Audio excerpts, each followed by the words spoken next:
क्या आपने कभी सोचा है कि जिस शादी को पूरा परिवार खुशी से तय कर रहा हो, वही शादी किसी की जिंदगी तबाह कर सकती है? और अगर उसी शादी के मंडप में कोई ऐसा सच सामने आ जाए जो सब कुछ पलट दे, तो क्या होगा? आगे जो होने वाला है वो आपके होश उड़ा देगा। अगर आपने अभी तक हमारे चैनल को सब्सक्राइब नहीं किया है, तो अभी तुरंत सब्सक्राइब कर लीजिए ताकि ऐसे धमाकेदार अपडेट्स आपसे कभी मिस ना हो। अब कहानी शुरू करते हैं। सीरियल तुम से तुम तक में आने वाला ट्विस्ट इतना बड़ा है कि हर कोई हैरान रह जाएगा। इस समय सबसे ज्यादा परेशानी में है अनु। उसकी शादी मोहित के साथ तय हो चुकी है। घर में सब लोग खुश हैं, रिश्तेदारों में मिठाइयाँ बट रही हैं, बधाइयाँ दी जा रही हैं। लेकिन अनु का दिल अंदर से टूट चुका है। वो बाहर से मुस्कुरा रही है, लेकिन अंदर ही अंदर रो रही है। उसकी आंखों में डर है, उसकी सांसों में बेचैनी है और उसके मन में हजारों सवाल घूम रहे हैं। अनु अपने माँ पापा की बहुत इज्जत करती है। वो उन्हें दुखी नहीं देख सकती। उसके माँ पापा चाहते हैं कि वो मोहित से शादी करे, इसलिए वो मना भी नहीं कर पा रही है। वो जानती है कि अगर उसने मना किया तो घर में हंगामा मच जाएगा, रिश्ते बिगड़ जाएंगे और उसके पापा की तबीयत पर भी असर पड़ेगा। इसलिए वो अपने दिल की आवाज़ को दबाकर परिवार की बात मानने का फैसला कर चुकी है। लेकिन दूसरी तरफ आर्या है, जो इस पूरी सच्चाई से बिल्कुल अनजान है। उसे अभी तक ये नहीं पता कि अनु की शादी तय हो चुकी है। उसे ये भी नहीं पता कि मोहित आखिर किसके लिए काम करता है और असल में उसका मकसद क्या है। आर्या को बस इतना लगता है कि सब कुछ ठीक चल रहा है, लेकिन सच्चाई इससे बहुत दूर है। दोस्तों, अगर आप चाहते हैं कि आपको हर नया ट्विस्ट सबसे पहले मिले, तो वीडियो को लाइक ज़रूर करें और चैनल को सब्सक्राइब करके नोटिफिकेशन बेल ऑन कर लें। अब आगे देखिए क्या होता है। जैसे जैसे शादी की तारीख पास आती है, अनु की हालत और ख़राब होती जाती है। वो रात को सो नहीं पाती। उसे बार बार आर्या का चेहरा याद आता है। उसे याद आता है कि कैसे आर्या ने हर मुश्किल में उसका साथ दिया, कैसे उसे समझा, कैसे उसकी इज्जत की। लेकिन फिर उसे अपने माँ पापा का चेहरा भी याद आता है। वो खुद को समझाती है कि शायद यही उसकी किस्मत है। इधर गोपाल जी, जो अनु के पिता हैं, मोहित और अनु के रिश्ते से बहुत खुश हैं। उन्हें लगता है कि उन्हें अपनी बेटी के लिए एक अच्छा लड़का मिल गया है। उन्हें मोहित पर पूरा भरोसा है। वो हर किसी को बताते फिरते हैं कि उनकी बेटी की शादी एक अच्छे घर में हो रही है। लेकिन पुष्पा जी को अंदर से कुछ ठीक नहीं लग रहा। उनका दिल बार बार कहता है कि इस रिश्ते में कुछ गड़बड़ है। पुष्पा जी जब भी मोहित को देखती हैं, उन्हें अजीब सा एहसास होता है। मोहित की बातें, उसका व्यवहार, उसकी आंखों की चालाकी, ये सब उन्हें परेशान करता है। वो कई बार गोपाल जी से इस बारे में बात करने की कोशिश करती हैं, लेकिन गोपाल जी उनकी बात को हल्के में ले लेते हैं। वो कहते हैं कि तुम बेवजह शक कर रही हो, लड़का अच्छा है, परिवार भी ठीक है, फिर चिंता किस बात की। लेकिन पुष्पा जी का दिल मानने को तैयार नहीं है। वो बार बार सोचती हैं कि क्या सच में मोहित अनु के लायक है या नहीं। दोस्तों, अगर आपको भी लग रहा है कि मोहित के इरादे सही नहीं हैं, तो कमेंट में ज़रूर बताइए कि आपकी राय क्या है। अब कहानी में एक और बड़ा राज सामने आने वाला है। असल में मोहित कोई साधारण लड़का नहीं है। वो किसी के इशारे पर काम कर रहा है। ठीक वैसे ही जैसे पहले नील एक मोहरा था, वैसे ही अब मोहित को भी भेजा गया है। उसका असली मकसद है आर्या की जिंदगी से अनु को दूर करना, क्योंकि जब तक अनु आर्या के साथ है तब तक आर्या मजबूत है। लेकिन अगर अनु उसकी जिंदगी से निकल जाए तो आर्या अंदर से टूट जाएगा, और यही किसी दुश्मन की सबसे बड़ी चाल है। मोहित को खास तौर पर इसलिए भेजा गया है ताकि वो अनु से शादी करके उसे आर्या से हमेशा के लिए दूर कर दे। उसके बाद आर्या को खत्म करना और भी आसान हो जाएगा। ये पूरी साजिश बहुत सोच समझकर रची गई है। इधर आर्या को धीरे धीरे शक होने लगता है कि कुछ तो गलत हो रहा है। उसे अनु का बदला हुआ व्यवहार समझ नहीं आ रहा। अनु उससे नजरें चुराने लगी है, उससे कम बात करने लगी है। आर्या कई बार उससे मिलने की कोशिश करता है, लेकिन अनु हर बार कोई न कोई बहाना बना देती है। आखिरकार एक दिन आर्या सीधे अनु से बात करने का फैसला करता है।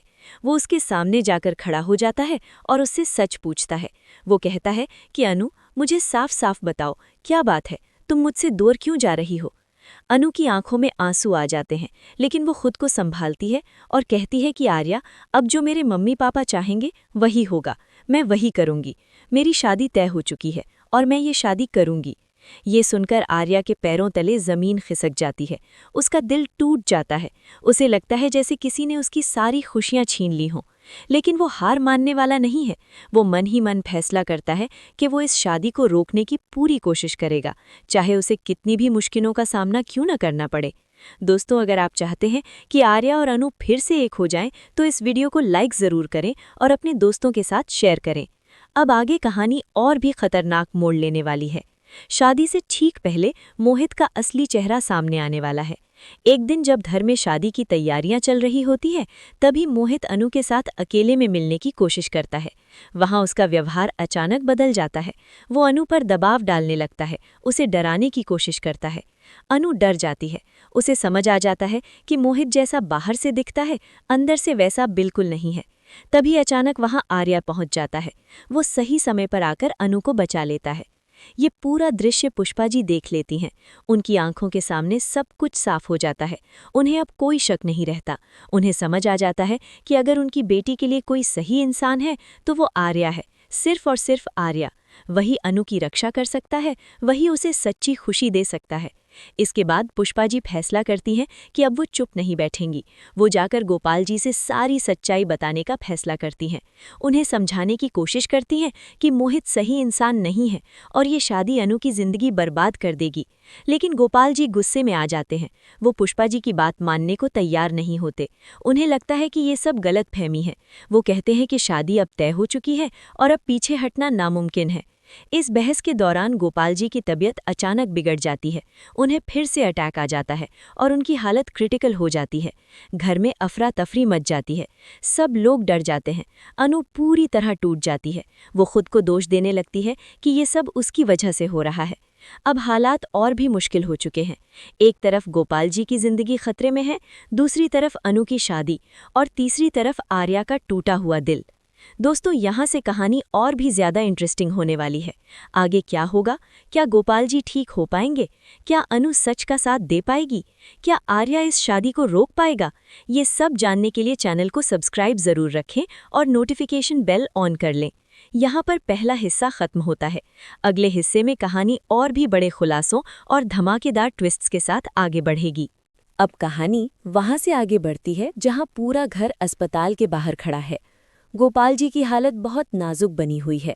डॉक्टर अंदर इलाज में लगे हैं और बाहर सभी की आंखों में डर साफ नजर आ रहा है। अन्नू की हालत सबसे ज्यादा खराब है। वो बार बार भगवान से प्रार्थना कर रही है कि उसके पापा को कुछ ना हो। उसकी आंखों से आंसू रुकने का नाम नहीं ले रहे। उसे लग रहा है कि ये सब उसी की वजह से हुआ है। अगर वो पहले ही सच बोल देती, अगर वो अपनी शादी के बारे में खुलकर बात कर लेती, तो शायद आज ये दिन नहीं देखना पड़ता। इधर आर्य भी अस्पताल पहुंच जाता है। वो अन्नू को इस हालत में देखकर टूट जाता है। वो चुपचाप उसके पास खड़ा हो जाता है और उसे हिम्मत देता है। वो कहता है कि सब ठीक हो जाएगा, तुम मजबूत रहो। उसकी आवाज़ में दर्द भी है और उम्मीद भी। अन्नू आर्य की तरफ देखती है, लेकिन कुछ कह नहीं पाती। बस उसकी आंखों से आंसू बहते रहते हैं। दोस्तों, अगर आप चाहते हैं कि इस कहानी का अंत खुशहाल हो, तो अभी वीडियो को लाइक ज़रूर करें और चैनल को सब्सक्राइब करके हमारे साथ जुड़े रहें। थोड़ी देर बाद डॉक्टर बाहर आते हैं और बताते हैं कि गोपाल जी की हालत अभी स्थिर है, लेकिन उन्हें बहुत सावधानी की ज़रूरत है। सभी लोग राहत की सांस लेते हैं, लेकिन डॉक्टर साफ कह देते हैं कि गोपाल जी को किसी भी तरह का तनाव नहीं दिया जाना चाहिए। ये बात सुनकर पुष्पा जी और भी ज़्यादा परेशान हो जाती हैं, क्योंकि उन्हें पता है कि अगर सच सामने आया तो गोपाल जी को फिर से झटका लग सकता है। अब घर में एक अजीब सा सन्नाटा छा जाता है। शादी की तैयारियां एक तरफ रख दी जाती हैं, रिश्तेदार भी चुप हो जाते हैं, लेकिन मोहित के इरादे अब भी नहीं बदले हैं। वो दिखावे के लिए चिंता करता है, लेकिन अंदर ही अंदर अपनी चालें चल रहा है। वो सोच रहा है कि किसी भी तरह ये शादी जल्दी से जल्दी हो जाए ताकि उसका काम पूरा हो सके। मोहित अन्नू के पास जाकर उसे भावनात्मक रूप से कमज़ोर करने की कोशिश करता है। वो कहता है कि तुम्हारे पापा की हालत की वजह से हमें अब और देर नहीं करनी चाहिए। शादी हो जाएगी तो सब ठीक हो जाएगा। लेकिन इस बार अन्नू चुप नहीं रहती। उसके मन में अब मोहित के लिए डर और नफरत दोनों पैदा हो चुके हैं। उसे याद है कि कैसे उसने उस दिन उसका हाथ पकड़कर उसे डराने की कोशिश की थी। अन्नू पहली बार अंदर से मजबूत महसूस करती है। वो सोचती है कि अब बहुत हो गया, अब वो और चुप नहीं रहेगी। वो अपनी माँ पुष्पा जी के पास जाती है और उनसे सारी बात खुलकर कह देती है। वो रोते हुए बताती है कि मोहित ने उसके साथ क्या किया, कैसे उसने उसे धमकाया और कैसे उसका असली चेहरा सामने आया। ये सुनकर पुष्पा जी का दिल कांप जाता है। वो अन्नू को गले लगा लेती हैं और उसे भरोसा दिलाती हैं कि अब वो उसे अकेला नहीं छोड़ेंगी। वो फैसला करती हैं कि चाहे कुछ भी हो जाए, वो इस शादी को नहीं होने देंगी। दोस्तों, अगर आपको भी लग रहा है कि पुष्पा जी का फैसला सही है, तो कमेंट में ज़रूर लिखिए और अपनी राय सबके साथ शेयर कीजिए। अब पुष्पा जी एक बड़ा कदम उठाने का फैसला करती हैं। वो आर्य से मिलती हैं और उससे खुलकर बात करती हैं। वो आर्य से कहती हैं कि मुझे अब सब समझ में आ गया है। तुम ही मेरी बेटी के लिए सही इंसान हो। तुमने हमेशा उसका साथ दिया है, उसकी इज्जत की है और उसे सच्चा प्यार दिया है। आर्य की आंखों में आंसू आ जाते हैं। उसे उम्मीद की एक नई किरण नजर आती है, लेकिन वो ये भी जानता है कि रास्ता आसान नहीं है। गोपाल जी की हालत, समाज का दबाव और मोहित की साजिश, ये सब मिलकर इस लड़ाई को और मुश्किल बना देते हैं। इधर मोहित को भी पता चल जाता है कि पुष्पा जी और आर्य एक साथ हैं। वो और ज्यादा खतरनाक हो जाता है। वो सोचता है कि अब उसे सीधे हमला करना पड़ेगा। वो अपने आदमी से बात करता है और अगला प्लान बनाता है। उसका मकसद है आर्य को रास्ते से हटाना।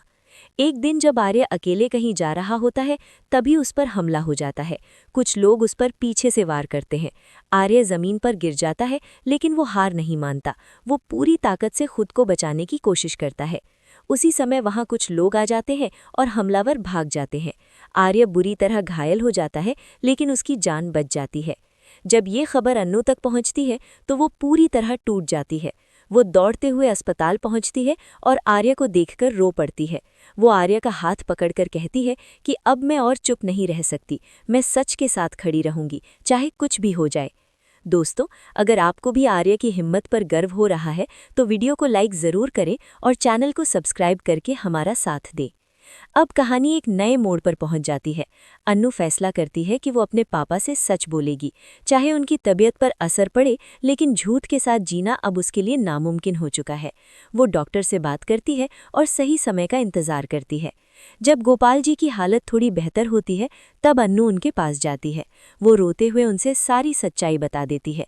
वो बताती है कि मोहित कैसा इंसान है, उसने क्या किया और वो किसके लिए काम कर रहा है। शुरू में गोपाल जी को यकीन नहीं होता। उन्हें लगता है कि ये सब आर्य की चाल है, लेकिन जब पुष्पा जी और कुछ सबूत सामने आते हैं, तब उनकी आंखें खुल जाती हैं। गोपाल जी अंदर से टूट जाते हैं। उन्हें एहसास होता है कि उन्होंने अपनी बेटी की जिंदगी खतरे में डाल दी थी। वो अन्नू से माफ़ी मांगते हैं और उसे गले लगा लेते हैं। वो कहते हैं कि अब कोई भी तुम्हें इस शादी के लिए मजबूर नहीं करेगा। ये सुनकर अन्नू को पहली बार सुकून मिलता है। उसे लगता है कि जैसे उसके दिल से कोई भारी बोझ उतर गया हो। आर्य को भी ये खबर मिलती है और वो खुशी से रो पड़ता है। लेकिन कहानी अभी खत्म नहीं हुई है। मोहित अब भी हार मानने को तैयार नहीं है। वो आखिरी बार अन्नू को अपने साथ ले जाने की कोशिश करता है, लेकिन इस बार पूरा परिवार और आर्य उसके सामने खड़ा हो जाता है। मोहित का सच सबके सामने आ जाता है। पुलिस भी पहुंच जाती है और उसे गिरफ्तार कर लिया जाता है। मोहित को हथकड़ी लगते देखकर अन्नू की आंखों में डर नहीं, बल्कि राहत होती है। उसे लगता है कि आखिरकार बुराई पर अच्छाई की जीत हो गई। दोस्तों, अगर आपको भी इस पल पर खुशी हो रही है, तो कमेंट में दिल वाला इमोजी ज़रूर भेजिए और चैनल को सब्सक्राइब करना मत भूलिए। अब घर में माहौल धीरे धीरे बदलने लगता है। दुख और डर की जगह उम्मीद और खुशी लेने लगती है। गोपाल जी आर्य को बुलाते हैं और उससे बात करते हैं। वो आर्य से कहते हैं कि तुमने मेरी बेटी के लिए जो किया, वो मैं कभी नहीं भूल सकता। अगर तुम और अन्नू एक दूसरे से शादी करना चाहते हो, तो मुझे कोई आपत्ति नहीं है। ये सुनकर आर्य और अन्नू दोनों की आंखों में आंसू आ जाते हैं। ये आंसू दुख के नहीं, बल्कि खुशी के होते हैं। दोनों एक दूसरे की तरफ देखते हैं और मन ही मन भगवान का शुक्रिया अदा करते हैं। अब घर में फिर से शादी की तैयारियां शुरू होती हैं, लेकिन इस बार माहौल अलग होता है। इस बार जब अन्नू दुल्हन बनती है, तो उसके चेहरे पर सच्ची मुस्कान होती है। आर्य का हाथ पकड़ते समय उसके दिल में डर नहीं, बल्कि भरोसा होता है। पूरा परिवार खुश होता है। पुष्पा जी की आंखों में सुकून होता है। गोपाल जी गर्व महसूस करते हैं और आर्य और अन्नू की नई जिंदगी की शुरुआत होती है। दोस्तों, आप क्या सोचते हैं? क्या आर्य और अन्नू की जोड़ी आपको पसंद आई? क्या इस कहानी का अंत आपको अच्छा लगा? अपनी राय हमें कमेंट में ज़रूर बताइए और ऐसी ही धमाकेदार कहानियों और ट्विस्ट्स के लिए चैनल को सब्सक्राइब करके हमारे साथ जुड़े रहिए। यहीं पर ये कहानी खत्म होती है, लेकिन आगे भी आने वाले एपिसोड में और भी नए मोड़ और सरप्राइज आपका इंतजार कर रहे हैं। जुड़े रहिए, देखते रहिए और सपोर्ट करते रहिए।